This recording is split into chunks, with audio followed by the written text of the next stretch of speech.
Le titre de notre prédication d'aujourd'hui, c'est « Rendons grâce au Père ».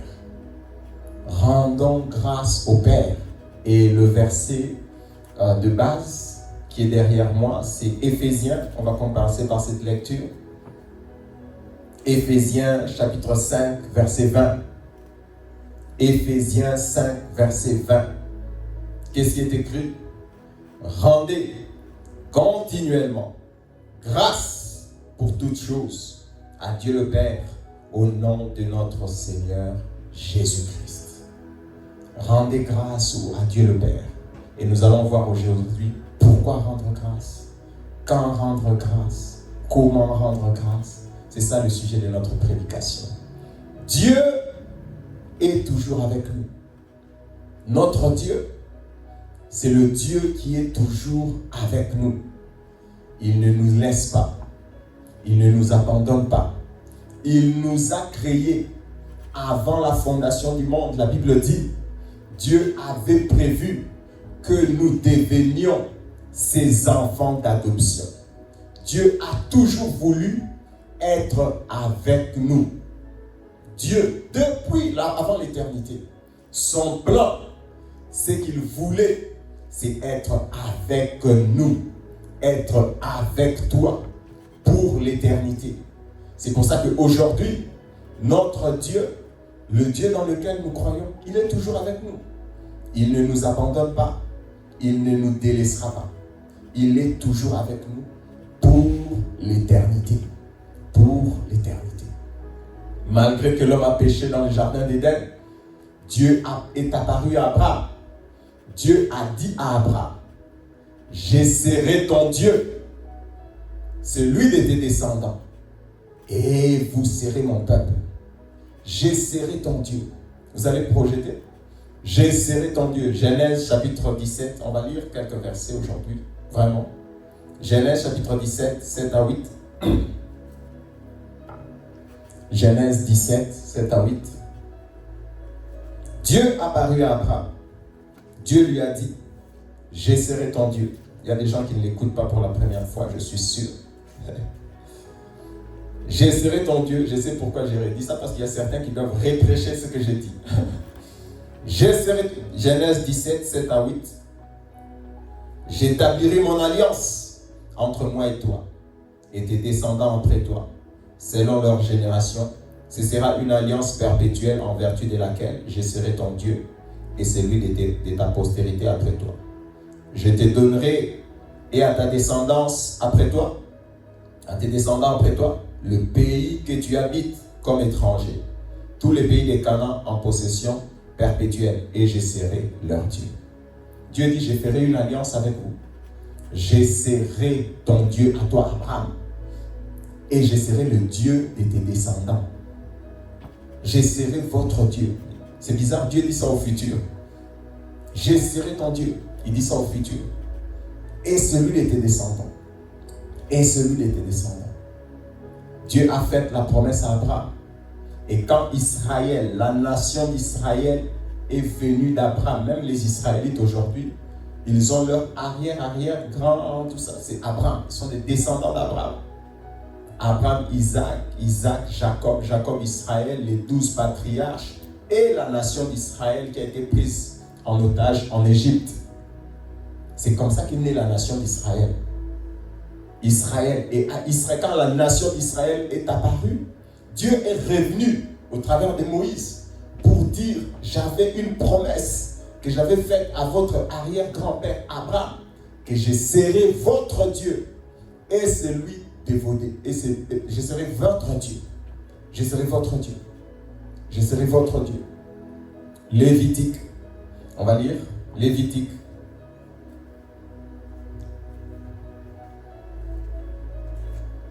Lévitique 26. Certains connaissent le verset et il faut le retenir. C'est très important, c'est toute la Bible. C'est toute la Bible. Lévitique 26, à partir du verset 11. Là, Dieu, après avoir sauvé Israël, la nation qui est parue par Abraham, Dieu leur parle. Qu'est-ce qu'il leur dit? J'établirai ma demeure au milieu de vous, et mon âme ne vous aura point en horreur. Je marcherai au milieu de vous, je serai votre Dieu, et vous serez mon peuple. C'est une promesse que Dieu a faite à Abraham. Qu'est-ce que Dieu veut? Dieu veut être avec nous. Dieu veut que tu sois avec lui. Dieu veut que tu... C'est ça le plan de Dieu. Les gens prennent Dieu aujourd'hui dans le monde. On pense que Dieu est méchant. Dieu, il veut écraser les gens. Dieu, il veut détruire ta vie. Non. Depuis toute éternité, dans Éphésiens chapitre 1, il est écrit qu'en Christ Jésus, il nous avait prédestinés à devenir ses enfants. Donc, depuis les temps éternels, Dieu veut être avec nous. Il veut que nous soyons ses enfants. C'est ça son plan. Et donc, il a fait cette promesse à Abraham. Et au travers d'Abraham, Israël. Mais les Juifs avaient déjà péché, avaient en eux le péché d'Adam. Dieu ne peut pas être avec un pécheur. Dieu ne peut pas être avec des pécheurs, même s'il a fait la promesse. Il leur a dit, vous êtes tellement pécheurs, mais pour que je sois avec vous, voici les conditions. C'est pour ça qu'il a fait une alliance. Une alliance, c'est comme un contrat. Honorez le jour du Seigneur, respectez le sabbat, faites ceci, faites ceci. Moi, je serai avec vous. Pourquoi je serai avec vous? Pour vous bénir. Pour que vous puissiez vivre, pour vous bénir. Mais vous êtes des pécheurs. Vous ne pouvez, je ne peux pas vivre directement avec des pécheurs. Je vous donne des conditions. Mais les Juifs, l'homme, qui sont la représentation de l'humanité, en tout cas dans la Sainte Alliance, les Juifs ne pouvaient pas honorer. C'est comme quand tu veux te marier. Tu ne vas pas habiter avec n'importe quel mari ou n'importe quelle femme. Il y a quand même un minimum. Moi, j'aime une femme qui est comme ça, qui est propre, qui me respecte, qui respecte mes parents, qui ne crie pas. Je ne sais pas. Chacun ses critères.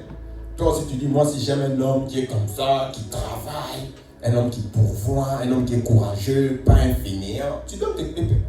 Ah non, tu ne peux pas vivre avec n'importe qui. C'est comme ça que Dieu, qui avait fait la promesse, qui avait prévu ça depuis longtemps, mais l'homme a péché, Dieu lui donne des conditions. Okay? Je vais être avec toi, c'est ça mon plan. Mais tu as péché, fais ceci, fais ceci, fais ceci, fais ceci. Et puis moi aussi je m'appelle, je serai avec toi. Je serai avec toi. Mais les Juifs n'ont pas pu honorer leur partie du contrat. Leur partie. C'est comme si tu t'es marié avec une femme. Tu lui dis, moi j'aime pas ça. Moi j'aime pas ça. Ou un mari, moi j'aime pas ça. Moi j'aime pas ça. Mais tu lui as déjà dit, c'est comme un contrat. Vous avez signé, boum. Un contrat verbal. Aujourd'hui c'est un contrat verbal. Genre, moi je voudrais que quand on va se marier, toi si tu voudrais, verbal. Et avec Dieu, il signait ça avec le sang des animaux quand il faisait sceller l'alliance. L'alliance était scellée, l'accord était scellé. Mais les Juifs n'ont pas honoré leur part de l'alliance. Ils étaient toujours pécheurs. Ils ne pouvaient pas satisfaire Dieu dans l'accord, dans l'alliance. Dieu a dit non. Cet accord ne fonctionne pas. Vous n'avez pas honoré votre partie de l'alliance. Vous n'avez pas honoré votre partie de l'accord. Ça ne marche pas. Alors je vais annuler cette alliance. Il faut qu'on fasse une nouvelle alliance. Une nouvelle alliance. Parce que vous n'avez pas honoré votre partie de l'alliance. Jérémie chapitre 31. On va lire rapidement et puis on va commencer, on va entrer dans le vif du sujet. Jérémie chapitre 31.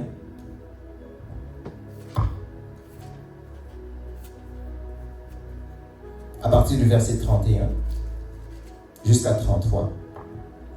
Certains l'ont déjà écouté et savent de quoi il s'agit. Jérémie 31 à 33. Qu'est-ce qui est écrit? Voici, les jours viennent, dit l'Éternel, où je ferai avec la maison d'Israël et la maison de Juda une alliance nouvelle, non comme l'alliance que j'ai traitée avec leur père le jour où je les saisis par la main pour les faire sortir du pays d'Égypte. Alliance qu'ils ont violée. Alliance qu'ils ont violée. Alliance qu'ils ont violée.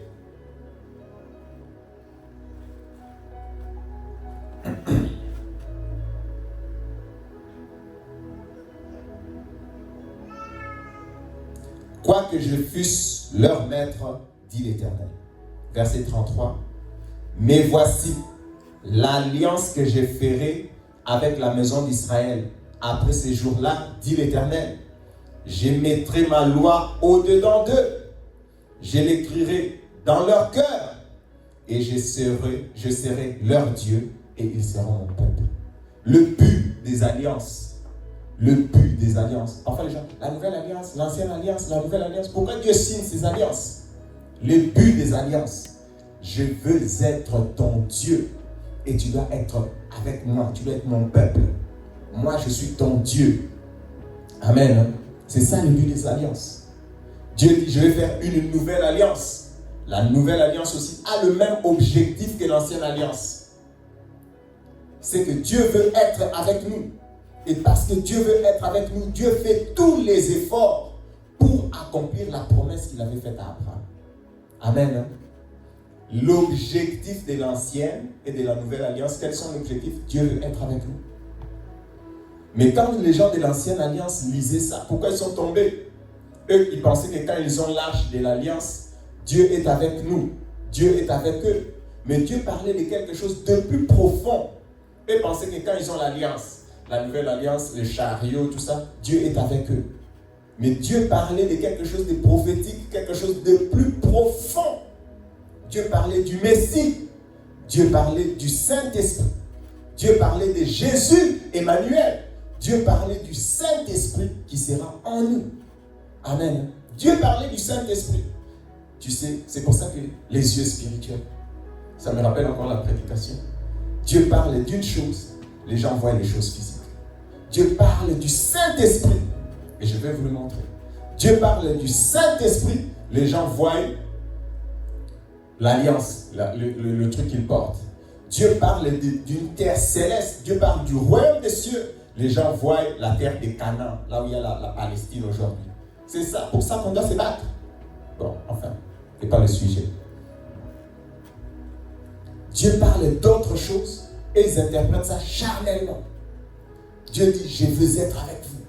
Je serai votre Dieu et vous serez mon peuple. Mais regardez ce que l'apôtre Paul dit de ça dans le Nouveau Testament. Qu'est-ce qu'il dit? 2 Corinthiens, merveille. 2 Corinthiens, c'est un enseignement. On a quelques versets avant d'entrer dans le vif du sujet. 2 Corinthiens chapitre 6, verset 16. Regardez ce que l'apôtre Paul dit. 2 Corinthiens chapitre 6, les mêmes mots de l'Ancien Testament, mais regardez comment il comprend ça. 2 Corinthiens chapitre 6, verset 16. Qu'est-ce qui est écrit?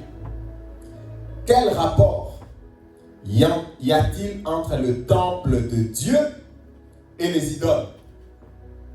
Car, qui est le temple de Dieu? Nous sommes le temple du Dieu vivant. Comme Dieu l'a dit. Qu'est-ce que Dieu a dit? Qu'est-ce que Dieu a dit? J'habiterai et je marcherai au milieu d'eux et je serai leur Dieu et ils seront mon peuple. De quoi parlait Dieu dans l'Ancien Testament? De quoi parlait? Quelle est la promesse de Dieu à Abraham? C'était quoi la promesse? C'est que nous devons devenir le temple de Dieu. C'est que nous devons devenir, c'est le Saint-Esprit qui doit habiter en nous. C'est pas extraordinaire ça? Quand Dieu parle, les gens interprètent par ça. Mais dire quoi? Je serai ton Dieu et il sera mon peuple. Je serai ton Dieu, je serai ton Dieu. Et ça veut dire que vous allez devenir mon temple. Ça veut dire que le Saint-Esprit va venir. Ça veut dire que Jésus va venir. C'est ce que ça veut dire. Est-ce que vous comprenez? Tout ça, en une seconde, je vous montre un peu des 3 points dans la Bible, de l'Ancien Testament au Nouveau Testament, depuis Abraham jusqu'à nous. Je serai ton Dieu. Nous sommes devenus le temple de Dieu. La promesse est accomplie. Je serai ton Dieu. Comme Dieu l'a dit, je serai ton Dieu. Je marcherai au milieu de vous. Dieu disait au milieu, mais aujourd'hui en fait c'est en nous. Le Saint-Esprit est en nous, au milieu de nous, avec nous. Le Saint-Esprit est avec toi, autour de toi, avec nous. Vous comprenez ce que je veux dire? C'est ce que Dieu avait. Donc, qu'est-ce qu'on peut dire que Dieu promettait à Abraham? Qu'est-ce que Dieu promettait à Abraham? Si Abraham comprenait. Qu'est-ce que Dieu promettait à Abraham? Le Saint-Esprit. Le Saint-Esprit. Je serai leur Dieu et ils seront mon peuple. Dieu voyait quelque chose de plus puissant, de plus glorieux. Et aujourd'hui encore, Dieu nous promet le ciel. Mais est-ce que tu comprends ce que c'est? Est-ce que tu vois? Est-ce que tu perçois? Quand nous arriverons au ciel, et tu arriveras au ciel, même ton imagination du ciel n'est pas suffisante pour décrire le ciel. Même ton imagination n'est pas suffisante pour décrire le ciel, les cieux spirituels. C'est que toi tu imagines du ciel, on va être là-bas, ou les anges. Quand tu vas arriver, ce que tu verras sera au-delà de ton imagination. Il faut faire confiance au Seigneur. Amen. Notre Dieu, c'est celui qui est toujours avec nous. Notre Dieu, c'est celui qui ne nous abandonne pas. C'est celui qui ne nous délaisse pas. C'est pour ça que Jésus a dit dans Jean chapitre 14, quand nous sommes devenus temple de Dieu, combien de temps Dieu va être avec nous? Combien de temps désormais Dieu est avec nous? Qui le sait? Combien de temps Dieu est avec nous? Jean chapitre 14. Combien de temps nous sommes devenus le temple du Saint-Esprit? Verset 16. Jean 14, verset 16. Combien de temps? Combien de temps le Saint-Esprit qui est venu en nous va rester? Combien de jours? Combien de mois? Combien de semaines?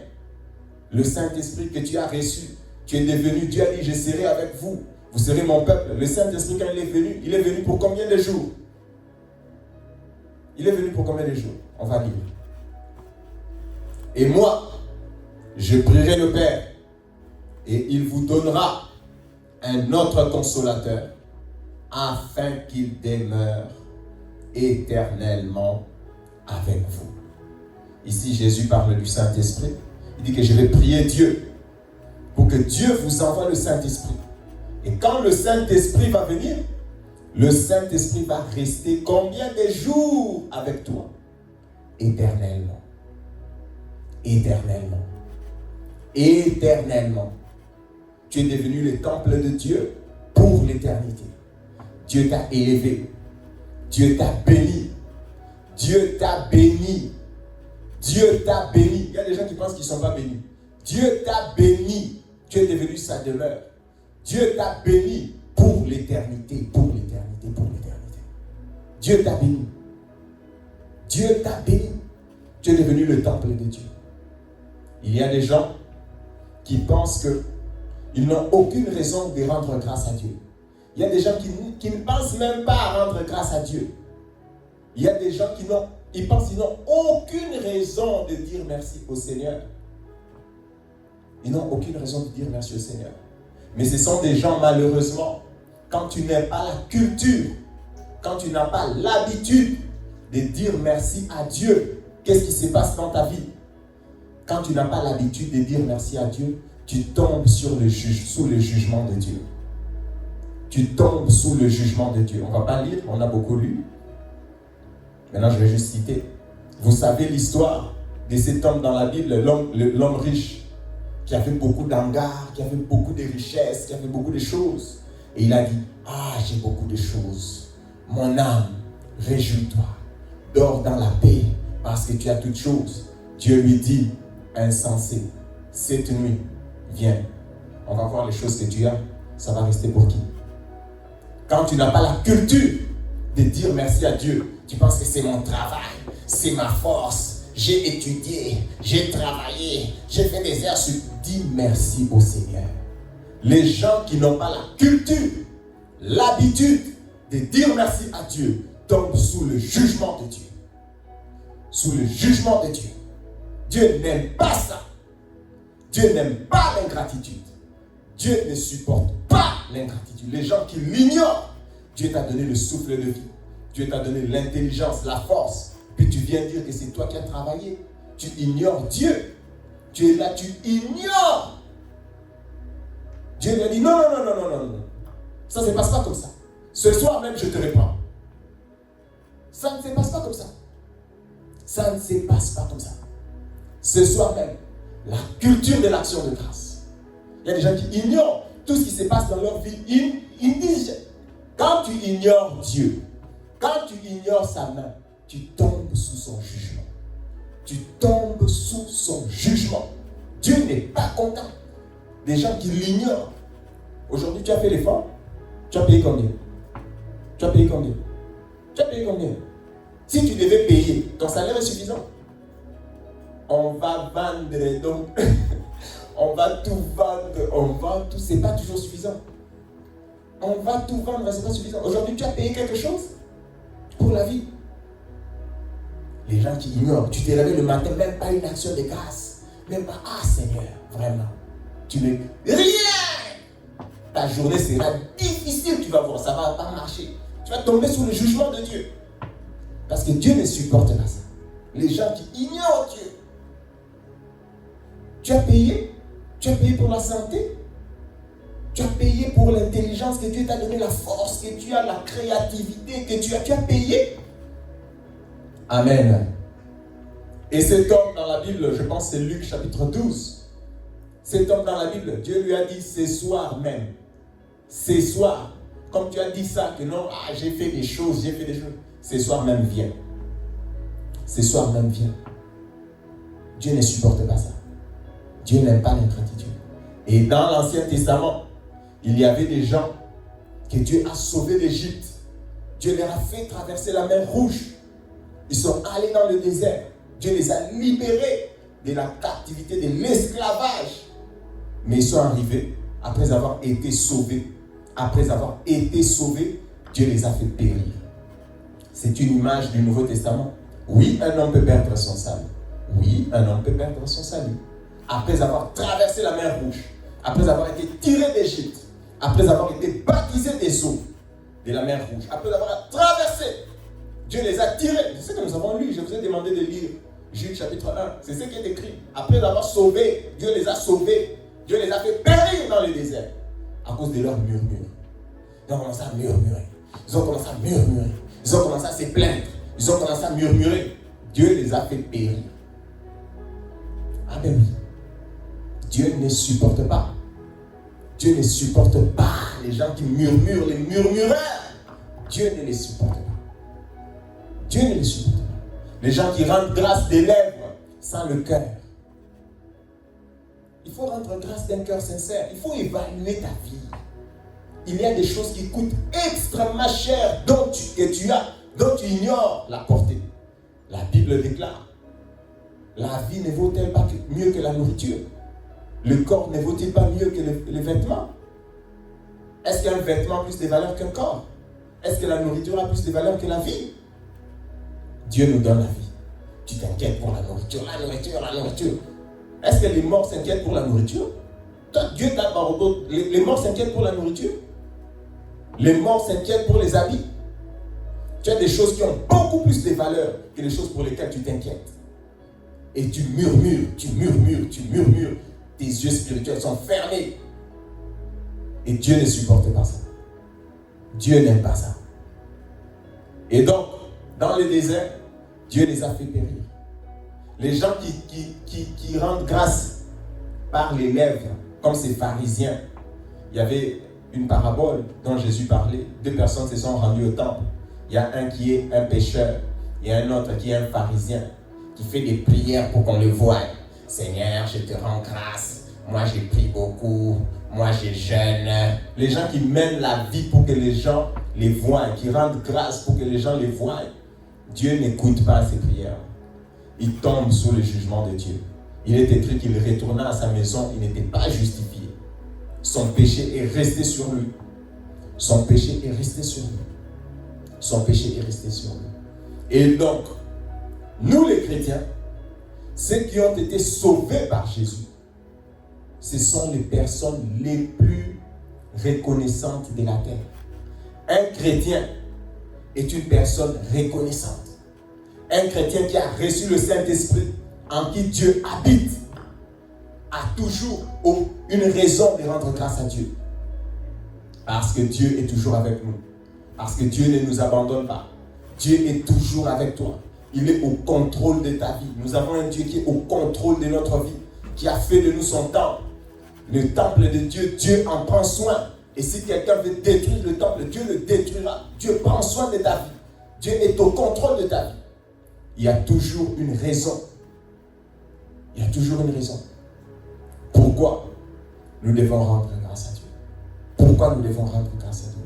Au minimum, et la première des choses pourquoi nous devons rendre grâce à Dieu, c'est parce que Dieu est toujours avec nous. Dieu ne nous délaissera pas. Dieu ne nous abandonnera pas.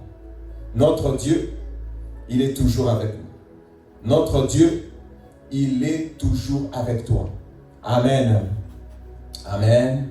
Et le premier fruit, je vais le dire aujourd'hui, le premier fruit de l'esprit. Quel est le premier fruit de l'esprit, à votre avis? Quel est le premier fruit de l'esprit? Les gens pensent que le fruit de l'esprit, il y en a 9. Il n'y en a pas 9. C'est ce que Paul a cité dans Galates. Il a cité ce qu'il a cité. Ce n'est pas 9. Il n'a pas dit 9 fruits. Il y a au-delà des 9 fruits. Ce n'est pas 9 fruits. Il y a beaucoup de fruits de l'esprit. Quel est le premier fruit de l'esprit? Qui peut dire quel est le premier fruit de l'esprit? Le premier fruit de l'esprit, c'est la reconnaissance. C'est l'action de grâce. C'est la reconnaissance. C'est l'action de grâce. Un chrétien qui a été sauvé. Imagine, je vais vous expliquer pour que vous compreniez. Si tu sauves quelqu'un de la noyade, quelles sont ses premières paroles? Si tu sauves quelqu'un d'un problème, etc., quelles sont ses premières paroles? Merci. Merci. Merci. Dieu t'a sauvé. Et la première chose que le Saint-Esprit, quand il vient en toi, la première chose qu'il fait sortir de ton cœur, Seigneur, merci. Seigneur, tu m'as sauvé de l'enfer. Seigneur, merci. Les premiers mots, c'est pas Seigneur, l'amour. C'est même pas encore l'amour. Donc, quand quelqu'un il sait qu'il est sauvé, le premier truc que le Saint-Esprit met dans son cœur, c'est la reconnaissance. C'est la gratitude. Un chrétien qui n'est pas reconnaissant n'a pas été sauvé. Une personne qui se dit chrétienne, mais qui a tout le temps les murmures, n'a pas été sauvé. Un chrétien, il est toujours reconnaissant. Toujours reconnaissant. C'est le premier fruit de l'esprit. L'action de grâce, la gratitude. Ah non, moi je manifeste non, le premier fruit, c'est la gratitude. Les chrétiens sont des personnes reconnaissantes. Pas seulement à Dieu, aux hommes aussi. La gratitude. La gratitude. Il y a des gens qui me donnent, Seigneur, donne-moi, Seigneur, donne-moi, Seigneur, ma vie, Seigneur, donne-moi, Seigneur, ma vie. L'action de grâce, les actions de grâce, la gratitude, c'est le premier fruit du Saint-Esprit. C'est la première chose que le Saint-Esprit manifeste en nous. Oh Seigneur, tu m'as sauvé, merci. Seigneur, tu m'as sauvé, merci. Et quand devons-nous rendre grâce? Éphésiens chapitre 5, verset 20, s'il vous plaît. Quand est-ce qu'il faut rendre grâce à Dieu? À quel moment il faut rendre grâce à Dieu? Qu'est-ce qui est écrit dans Éphésiens 5?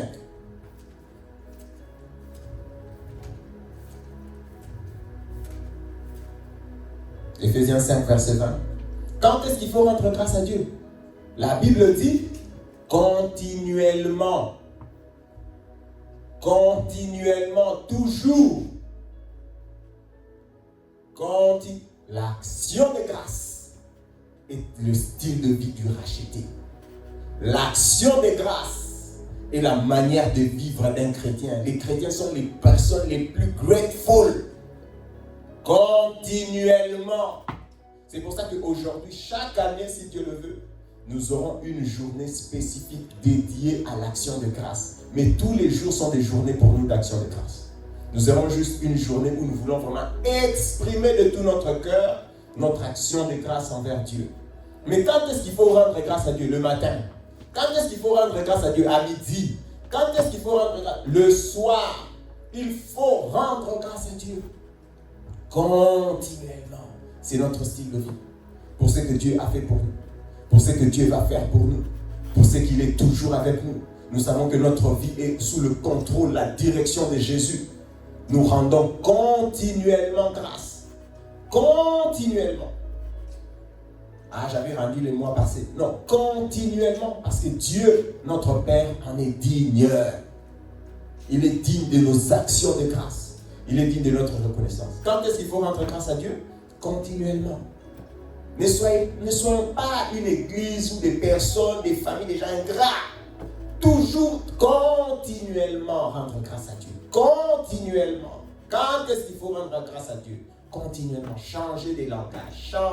Changer de cœur. Changer de langage. Continuellement rendre grâce à Dieu. Les gens qui murmurent, leur situation s'empire. Je vous ai déjà dit ça. Les gens qui murmurent, ta situation ne va pas s'améliorer. Il y a des gens, je vais donner un exemple. Tu es dans ces pays, par exemple. Ah, ce pays, c'est pas un bon pays. Ah, ta situation ne va pas changer. Ta situation ne va pas changer. Tu appelles les mauvaises choses. Tu murmures. Ta situation ne va pas s'améliorer. Dis merci Seigneur, je suis ici, merci. Je sais que tu vas faire des meilleures choses. Je sais que tu vas dire merci Seigneur. Tu vas voir, ça va changer. Tu murmures, ta situation ne va pas s'améliorer. Ça va aller de mal en pire. De mal en pire. À cause des murmures, des chialages. Les gens disent, j'ai le droit de chialer. Regarde ce que la culture enseigne aux gens. Nous, on dit que tu dois continuellement, tu n'as pas le droit de chialer. Le droit de chialer n'existe pas. Le droit de chialer n'existe pas dans la Bible. La Bible dit, rendre continuellement. Si tu en avais la possibilité, c'est chaque seconde que tu dois rendre grâce à Dieu. On n'a pas le droit de chialer. On n'a pas le droit de murmurer. Ah, j'ai le droit. Ah, vas-y, chiale un peu. Amen. Continuellement, mes frères. Et deuxième question, c'est quoi? Pourquoi rendre grâce à Dieu? La réponse est toujours dans Éphésiens. Pourquoi rendre grâce à Dieu? Qu'est-ce qui est écrit? Pour toutes choses. Pour toutes choses. Pourquoi rendre grâce à Dieu? Pour toutes choses. Pour toutes choses. Pour toutes choses. C'est très facile. Quand Dieu fait quelque chose dans ta vie, quand quelqu'un te donne quelque chose, c'est très facile de dire merci. Ah, merci Seigneur. J'ai eu l'augmentation au travail. Merci Seigneur. J'ai eu si c'est quoi. Merci Seigneur. Mais quand il n'y a pas ça, tu ne vas pas rendre grâce à Dieu. Tu ne vas pas dire merci au Seigneur. Pourquoi rendre grâce à Dieu? Pour toutes choses. Pour toutes choses. Pour toutes choses. Pourquoi? Parce que nous savons que nous avons notre Dieu qui sait changer le mal en bien, qui sait transformer même les mauvaises choses qui nous arrivent à la capacité de changer ça en bien. C'est pour ça que nous rendons grâce. Nous rendons grâce pour toutes choses. Les bébés, bon, j'aime pas trop ces termes-là, mais ceux qui sont spirituellement faibles, ils rendent grâce seulement pour les bonnes choses. Ah Seigneur, ah Seigneur, ah Seigneur. Là, il rend grâce, il lève les mains, il se roule par terre, il parle en langue. Mais quand la vie est dure, ils murmurent. Quand la vie est difficile, ils murmurent. Ils ne veulent pas rendre grâce à Dieu. Ce n'est pas la foi. Ce n'est pas la foi. Il faut toujours rendre grâce à Dieu pour toutes choses. Est-ce que c'est moi qui ai dit ça? Pour toutes choses. Pour toutes choses. Même quand c'est difficile. C'est pour ça que parfois les gens interprètent mal le verset de Job. Mais Job avait la foi. Quand il a tout perdu, il a dit, Dieu a donné, Dieu a repris. Que son nom soit loué. Job n'avait peut-être pas la connaissance de chasser les démons, prendre autorité sur le diable, oui. Mais quand la difficulté est arrivée, quand il a tout perdu, Job n'a pas murmuré contre son Dieu. Job n'a pas murmuré. C'est une belle phrase. C'est une belle confession de foi. Dieu a donné, Dieu a repris. Que son nom soit loué. Que son... Mes frères, vous connaissez beaucoup de chrétiens qui se disent chrétiens aujourd'hui, s'ils perdent des choses comme ça, ils vont dire ça. Oh Dieu, pourquoi? Tu as permis. Seigneur, pourquoi? Il commence à murmurer. Un homme de foi, un homme spirituel, même quand tu as perdu un être cher, même quand tu as perdu des choses, tu rends grâce à Dieu. Tu rends grâce à Dieu. Tu rends grâce à Dieu. Amen. Tu rends grâce à Dieu. Nous devons apprendre à rendre grâce à Dieu. En toutes choses, en tout temps et pour toutes choses. Les bonnes choses, merci Seigneur. Les mauvaises choses, merci Seigneur. Et tu verras comment Dieu, à cause de ta gratitude, va à la capacité de changer les mauvaises choses qui t'arrivent en bonnes choses. Les mauvaises choses qui vont t'arriver parce que tu as la foi, parce que tu as une attitude de gratitude envers ton Dieu. Dieu va changer les mauvaises choses de ta vie en bonnes choses au nom de Jésus. Dieu a la capacité de changer tout ce qui t'arrive de mal en bien parce que tu as la bonne attitude, parce que tu es reconnaissant en tout temps, parce que tu es reconnaissant pour toutes choses, pour toutes choses, pour toutes choses. Rendons grâce au Seigneur aujourd'hui. Rendons grâce. Et à qui rendons-nous grâce? À qui rendre grâce? Toujours dans Éphésiens chapitre 5, verset 20, nous avons la réponse. À qui on rend grâce? À Dieu le Père, au nom de Jésus. Et aujourd'hui encore, rends grâce à Dieu. Rends grâce à ton Dieu qui t'a béni de toutes sortes de bénédictions spirituelles en Jésus. Rends grâce à Dieu. Rends grâce à ton Dieu qui est toujours avec toi. Rends grâce à ton Dieu qui ne t'abandonnera pas, qui est avec toi. Notre Dieu est toujours avec nous. Notre vie est sous son contrôle.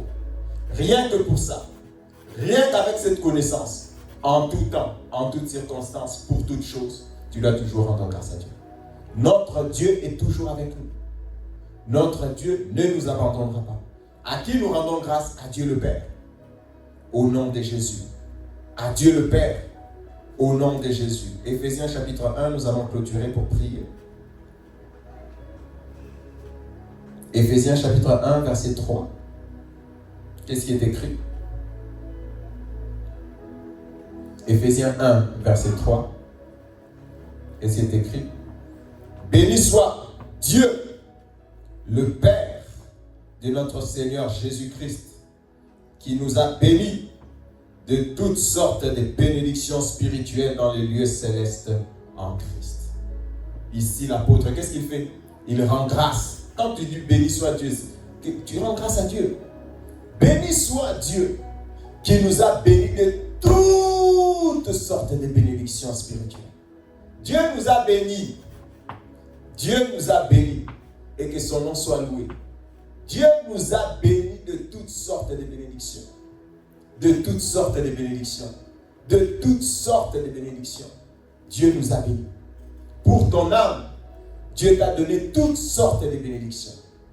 Si Dieu, pour la chair, a créé la bouffe, a créé la pluie, a créé les soleils, a créé les animaux, a créé toutes sortes de choses pour que ton corps puisse vivre, être en bonne santé.